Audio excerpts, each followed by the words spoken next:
Hey guys, welcome back to the channel. Just to let you know, we do have an Instagram now. It's called Book Life Reads, so don't forget to go check it out. And it'll have the books that we've previously read and the upcoming books and maybe some polls on what you want to listen to be read. April Raintree, Chapter 3. I was taken to a small farming community further south of Winnipeg on the outskirts of Aubigny to the de Rosier farm. It was a Friday afternoon when we arrived. While Mrs. Semple talked with Mrs. de Rosier, I studied my new foster mother with great disappointment. She was a tall woman with lots of makeup and badly dyed hair. If she had been a beauty once, the only thing left of it now was the vanity. Her voice was harsh and grating. The more I watched her, the more positive I became that she was putting on an act for Mrs. Semple's benefit. I wonder why Mrs. Semple couldn't figure that out, but then I thought it was okay as long as Mrs. de Rosier gave me a good home. After my social worker's departure, Mrs. de Rosier turned to me. I looked up at her with curiosity. She went to the kitchen drawer, took out a strap, and laid it on the table near me. She told me the routine I would be following, but in such a way that it made me think she had made this speech many times before. The school bus comes at 8. You will get up at 6. Go to the hen house and bring back the eggs. While I prepare breakfast, you will wash the eggs. After breakfast, you will do the dishes. After school, you have more chores to do. Then, you will help me prepare supper. After you do the supper dishes, you will go to your room and stay there. You will also keep yourself and your room clean. I know you half-breeds. You love to wallow in filth. You step out of line once only, and that strap will do the rest of the talking. You don't get any second chances, and if you don't believe that, I'll use it. Ask Raymond and Gilbert. And on that subject, you'll only talk to them in front of us. I won't stand for any hanky-panky going on behind our backs. Is that clear? Also, you are not permitted the use of the phone. If you want letters mailed, I'll see to it. You do any complaining to your worker, watch out. Now, I'll show you where your room is. I was left alone in a small room at the back of the house. It was cold, smelled moldy, and felt damp. There wasn't even a closet, just nails sticking out all over the walls. The Dions had given me a few new suitcases, and I opened one up and started hanging a few things on the nails. I stopped and sat on the bed. The mattress was soft and warped. Self-pity was not good for one's spirits. My man Dion had told me, but right now, I felt sorry for myself. Mrs. de Rosier had said, "You half-breeds." I wasn't a half-breed, just a foster child, that's all. To me, half-breed was almost the same as Indian. No, this wasn't going to be a home like the Dions. Maybe if there were other children, they might be nice. Most people I'd met when I had stayed at the Dions had been nice enough. With this thought, I finished hanging up my clothes, looking forward to the arrival of Raymond and Gilbert, who I thought must be at school. I was waiting at the kitchen table in order to meet them. Mrs. de Rosier was in the kitchen too, but she only glared at me as if to warn me to stay quiet. I saw the school bus from the kitchen window and thought how nice it would be taking a bus from now on. 4 kids got off, 2 older boys around 13 or 14, and a girl and a younger boy. I was hoping that they would like me. They all walked in, but the 2 older boys walked by without looking at me, and I heard them going up the stairs. The younger boy and girl eyed me contemptuously. The boy said to Mrs. de Rosier, "Is that the half-breed girl we're getting? She doesn't look like the last squaw we had." The girl giggled at this comment. "April, you may as well start earning your keep right now. Here, I want you to peel these potatoes." Mrs. de Rosier got out a large basket of potatoes and put them down in front of me. I was sure that the 2 children must be Mrs. de Rosier's very own. They made themselves sandwiches, making an unnecessary mess in the process. When I finished peeling the potatoes, Mrs. de Rosier told me to clean up their mess. Mrs. de Rosier came in at supper time, and it became apparent to me that Mrs. de Rosier towered over him, not only in size. Mr. de Rosier came in at supper time and became apparent to me that Mrs. de Rosier towered over him, not only in size but also in forcefulness of personality. He and the two boys, who had changed into work clothes, sat on one side. Mrs. DeRosier was at the head, and Maggie and Ricky and I sat on the other side. The only talking at the table was done by the mother and her two children. I had finished my milk and reached for the pitcher to pour myself another glass. "You're not allowed more than one glass," Maggie said in a whiny voice. I froze, my hand still on the handle, waiting for Mrs. DeRosier to confirm that statement or say it was all right. I wondered if I should give in to this girl, then realized I had no choice because Mrs. DeRosier simply remained silent. Slowly, I withdrew my hand from the pitcher and looked over at the mother and daughter. Maggie had a smug look on her face. I wanted to take that pitcher of milk and dump it all over her head. At other meals, she would make a show of having 2 glasses of milk herself. When Ricky finished eating, he burped and left the table without excusing himself either way. The other 2 boys had also finished eating but remained seated until Mr. DeRosier got up to leave. Then they followed him outside. Mrs. DeRosier put the leftovers away and indicated I was to start on the dishes. When I washed and wiped them, Maggie sat at the table and watched. I wondered why this family was so different from Dion's, especially those 3. So much malice, so much tension. It seemed to me that it was a lot easier being nice after all. The DeRosiers were Catholics too.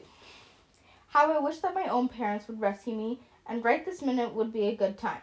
I finished wiping the last pot and put it away. I started for my bedroom, relieved to get away from Maggie's watchful eyes. "You're not finished," Maggie said in a bossy tone. "You didn't even sweep the floor. I heard you half-breeds were dirty, but now I see that it's true." "You didn't do anything yet. Why don't you sweep the floor?" "Because it's not my job. My job is only to see that you do yours. So get the broom," Maggie hissed at me. I stood there for a minute, looking down at Maggie. She was still sitting, very composed, very sure of how far she could go. Helpless, fury built up inside of me, but I was alone here, unsure of what my rights were, if I even had any. So I went to get the broom. After sweeping the floor, I went to my room. I had nothing to do but think. Was it only this morning I had felt loved and cherished? Now I had been told I would have to earn my keep. I knew that Children's Aid paid for my keep, and I didn't like the word half-breed one bit. It took me a while to get over all these new things I didn't like, so I could get ready for bed and say my prayers. Praying could bring me comfort, my man Dion had told me. I'd memorized the Lord's Prayer in French and English, but I'd never really thought about the meaning of each sentence. Now, I said it slowly. "Our Father, who art in heaven, hallowed be thy name. Thy kingdom come, thy will be done, on earth as it is in heaven. Give us this day our daily bread, forgive us our trespasses, as we forgive those who trespass against us. And lead us not into temptation, but deliver us from evil. Amen." I would have to forgive these people their trespasses, and no doubt there would be many. But hold on there, God, I thought. I don't have any trespasses for them to forgive, so how come I'm going to have to forgive theirs? I looked for the answers in the talks of the Bible readings at the Dion's. I remembered the saints and the martyrs. They hadn't been tested. Maybe I was being tested. Maybe what I had to do while I was here was turn the other cheek. When I went to sleep, I was feeling very saintly. Saturday morning, Mrs. DeRosier rapped at my door, telling me I was supposed to go for the eggs. It had been windy all night, and I had not slept well in my chilly room. I sleepily got dressed and went to the kitchen. No one was there, but I saw a pail by the doorway, and I supposed I was to use that. It was still dark outside, and it took me a while to find the chicken house. There were deep drifts of snow, which had been wiped up by the wind overnight. Another thing I decided was that I didn't like winter anymore. Not as long as I lived on this farm. I gathered the eggs and got nasty pecks from the hens that were too stubborn or too protective. As I floundered through the snowdrifts, my mouth watered at the thought of breakfast. But when I entered the house, no one seemed to be up. I was still cold and very hungry, but I didn't dare touch anything. I washed the eggs and found that a few had broken, and many were cracked. I worried while I waited for Mrs. DeRosier. A few hours later, she came down in her housecoat, and she looked a whole lot worse without her makeup.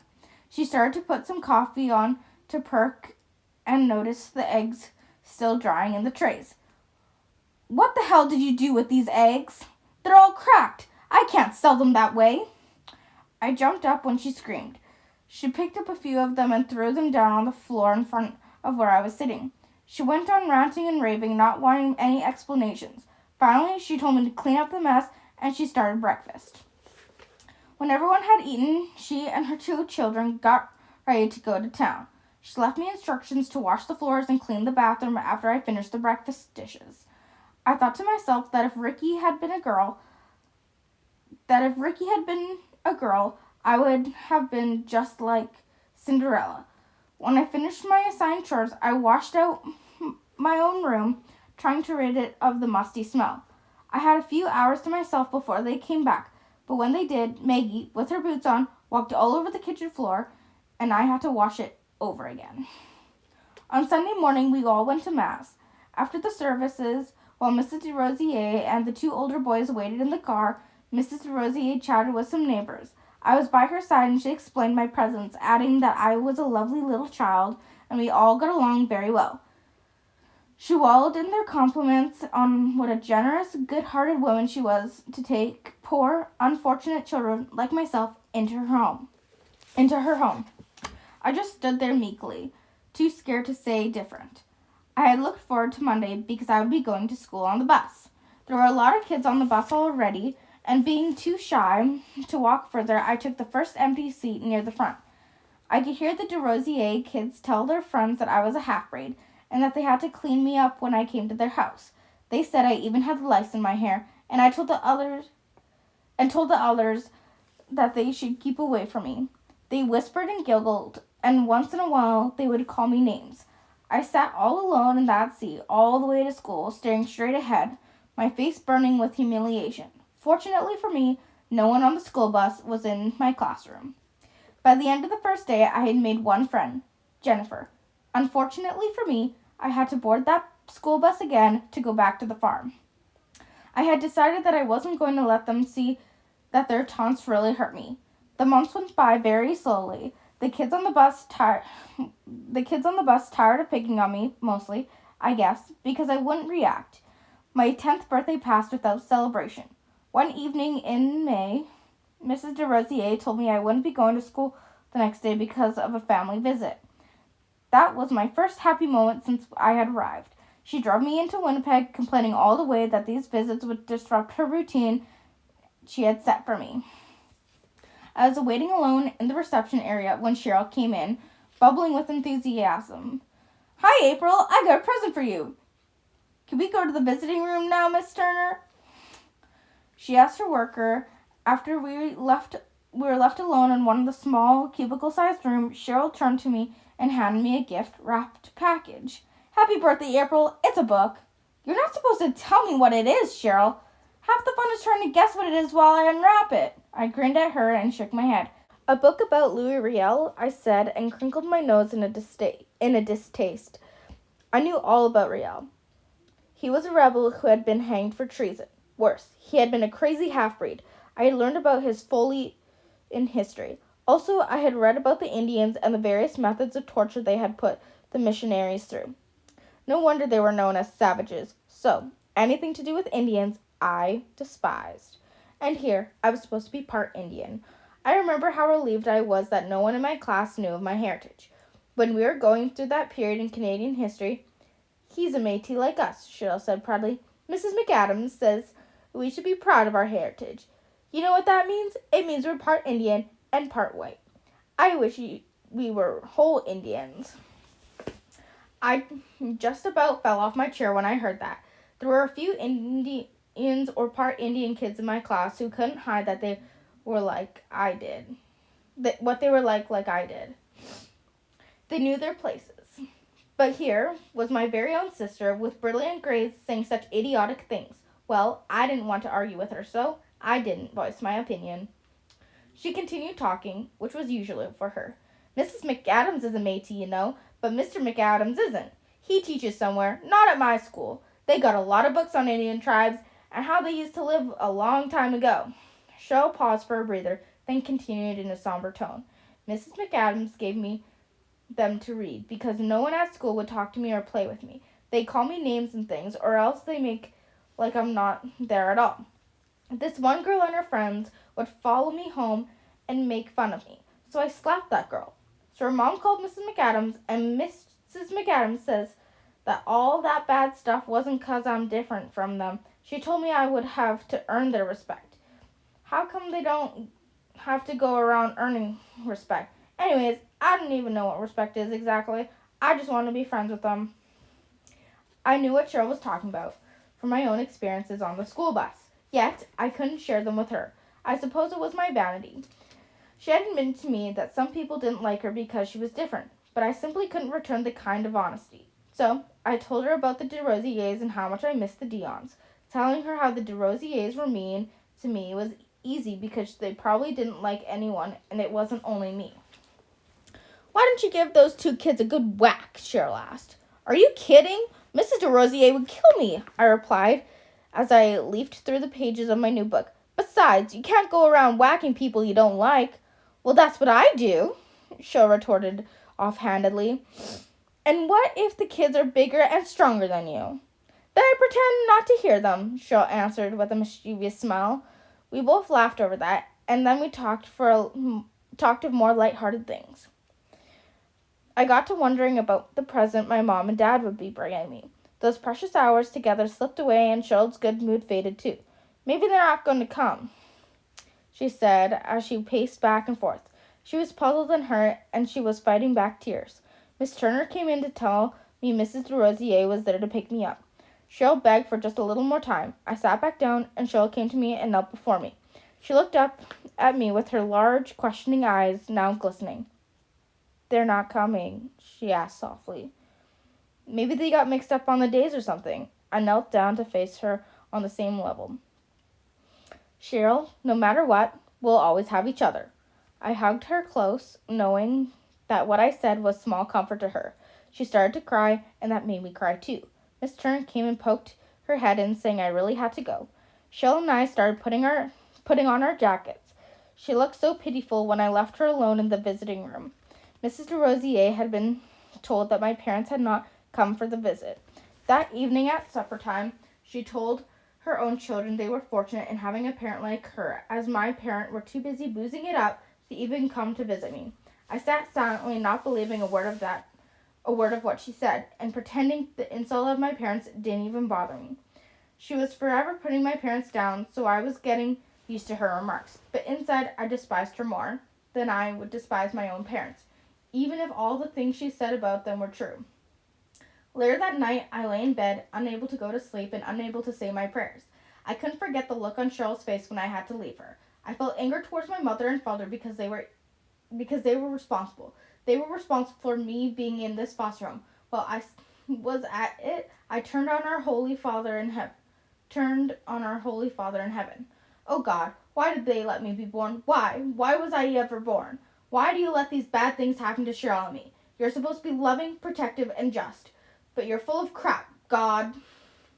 You're just full of crap, and I hate you. You hear me? I hate you. That's how angry I was. I started crying, and when I had cried my heart out, I then felt sorry for saying those things. At last, I was able to say my prayers and ask God to help me to be strong and good. For the rest of the month, the DeRosier kids taunted me about having drunkards for parents. It was new ammunition for them to use against me, and it bothered me a lot. One Saturday morning, they started in on me again, and finally I made a feeble defense. They're not drunkards. They're not sick. They're sick. That's all. Sick. Sick? Boy, what a dummy you are. But then, half-breeds and Indians are pretty stupid, aren't they? Maggie said maliciously. Yeah, your parents didn't know how to take care of you. They just know how to booze it up, Rick added. And then they started mimicking drunken people and talking to each other with slurred speech, laughing at intervals. No! I screamed. I ran out of the house across the grain fields, running as hard and as fast as I could. They'd acted and sounded just like my parents and their friends. I remembered. I could run all I wanted, but I couldn't run away from the truth. When I reached the edge of the woods, my side was aching. I stopped and sat down, my back against the pine tree. I was panting and sobbing very hard. By the time I caught my breath, I could picture my parents.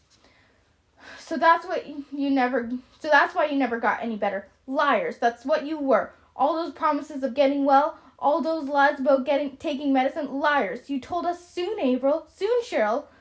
We'll take you back home as soon as we get better. Well, you lied to us. You never intended to get better. You never cared about us. You made Cheryl cry, and you don't even care.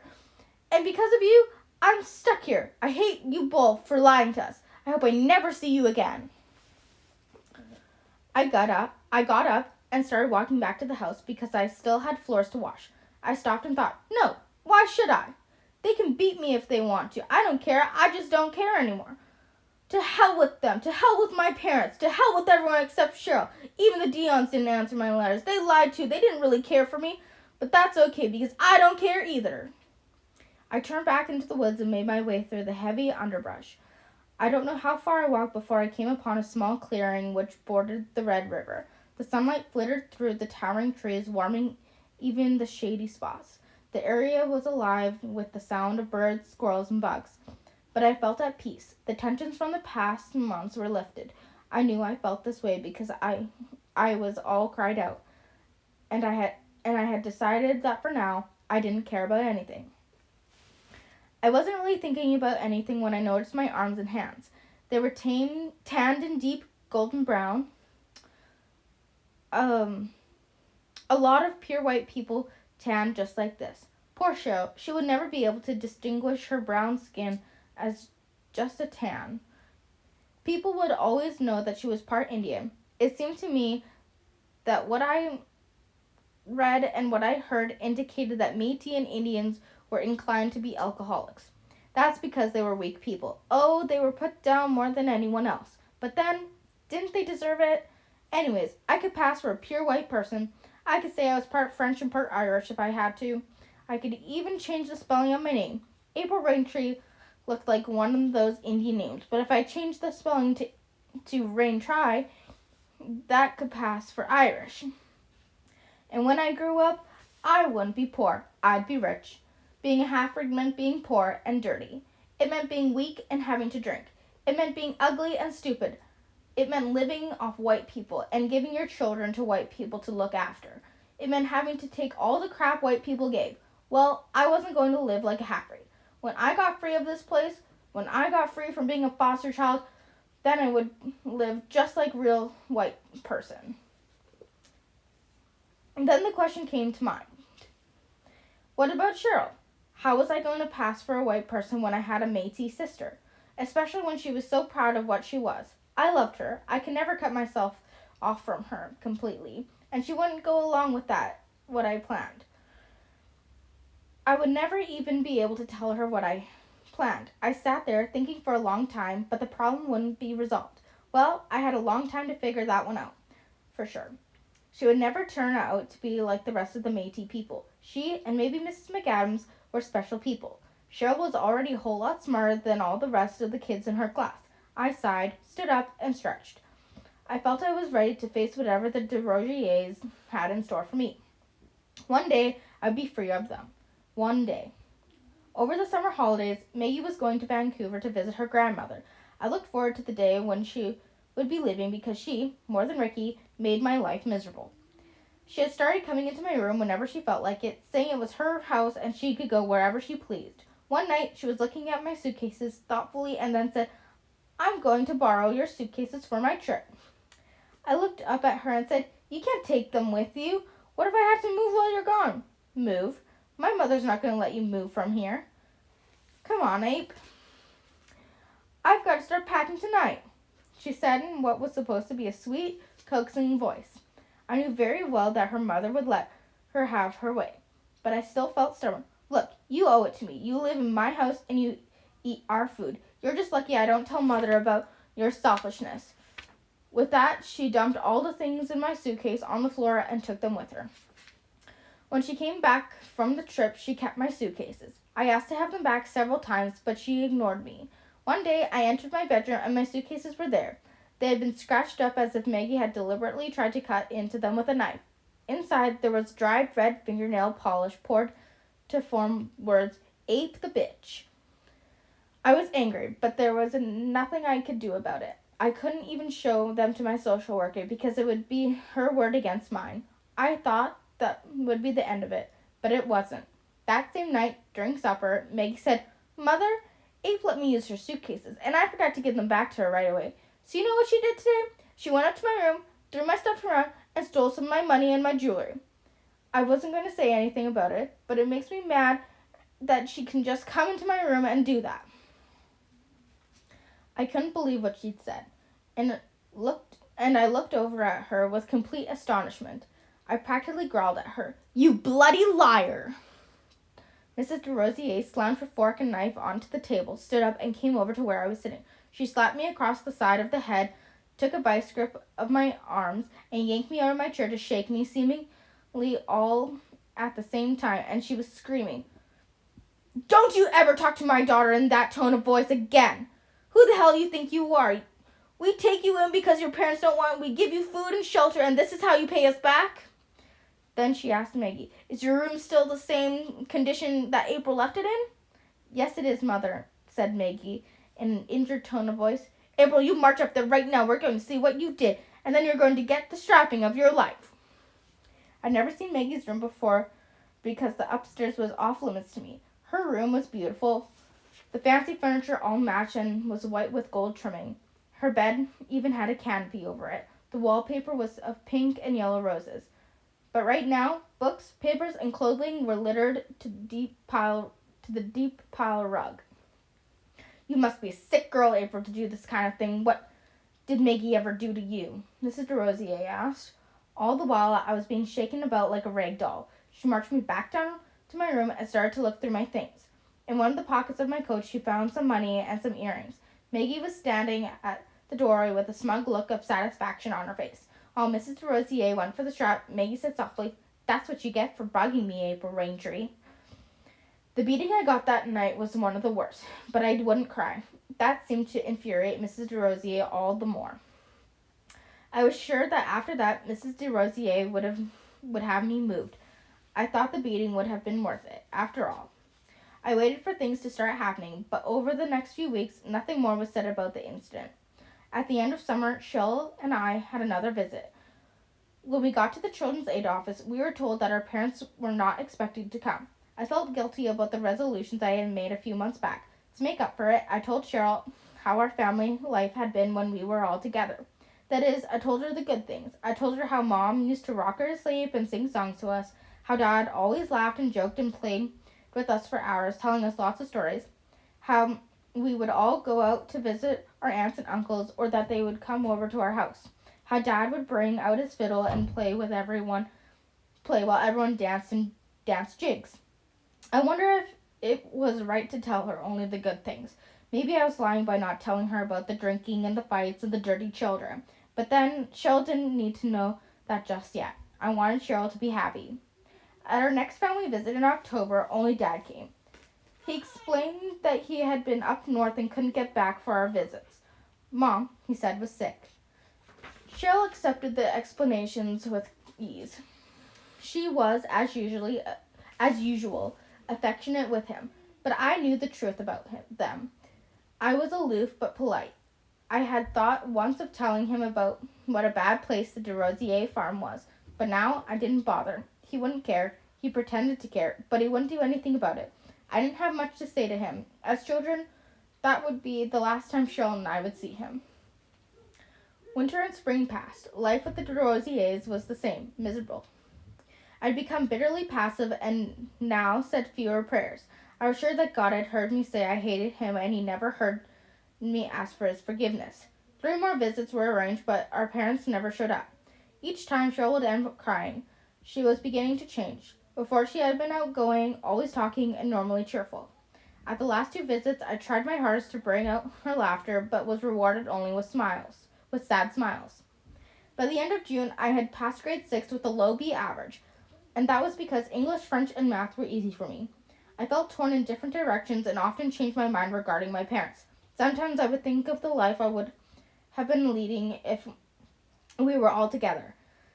So what if we were poor and lived in slums? Being together would be a million times better than living on this horrible farm. Other times I reminded myself that my parents were weak alcoholics who had made their choice, and then I would loathe them. Or I would think of the Dions and all their religious teachings. What was the sense of praying to a God who didn't care about me either? On Cheryl, it was still the question of how I was going to live as a white person with her around.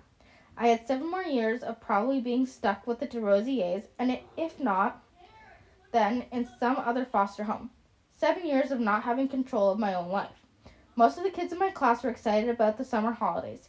Some were going away on trips. Me, I was just going to be alone, unloved, with nothing to look forward to for 7 more years. Did I ever feel sorry for myself?